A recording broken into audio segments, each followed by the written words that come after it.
দাবি ন্যায্য দাবি ন্যায্য দাবি আমার দাবি ন্যায্য দাবি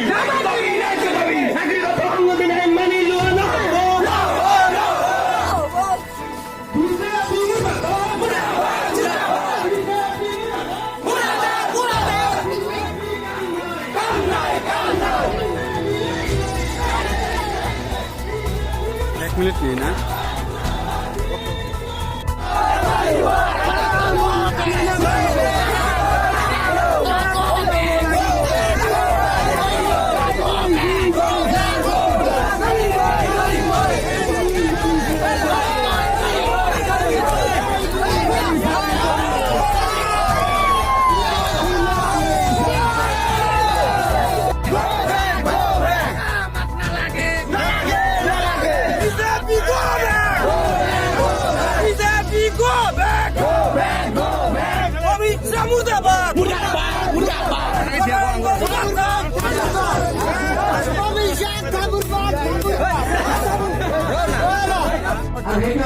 গণতান্ত্রিক আন্দোলন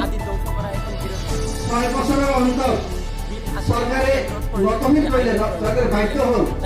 আসল কথা শুনি বলে এবার কি হল আসাম এবার হল অসম চুক্তি হল অসম চুক্তি কেন্দ্রীয় সরকার অসম সরকার আৰু ছাত্ৰ সন্থা এই তিনিটা দল সংগঠন মিলি পেলাই দিল্লী চৰকাৰে চুক্তি কৰিলে দিল্লী চুক্তি হোৱাৰ তাতে কেইটামান গুৰুত্বপূৰ্ণ কথা এই চুক্তিটো সন্নিহিত হ'ল তাত স্পষ্টভাৱে লিখা থাকে যে 1971 চনৰ পিছত যদি অসমত বাহিৰৰ পৰা কোনো লোক আহি আছে বা আছে তেনেহ'লে তেওঁলোকক ভাৰতীয় হিচাপে গণ্য কৰা নহ'ব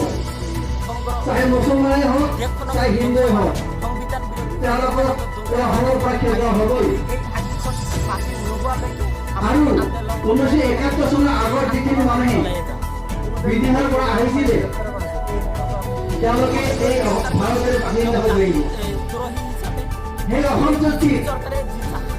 855 লোক শহীদ হয়েছিলেন তেওঁলোকে বিভিন্ন আন্দোলন করেছিলেন নিজৰ মাতৃভূমিৰ কাৰণে নিজৰ দেশৰ কাৰণে কিন্তু সেই আন্দোলনকাৰীসকলক আৰক্ষীয়ে জড়িত কৰিছিলে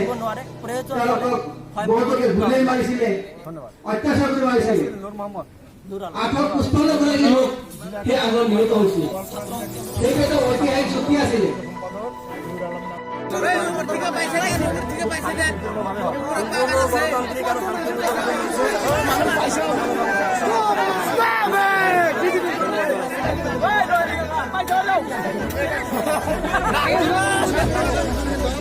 Hey,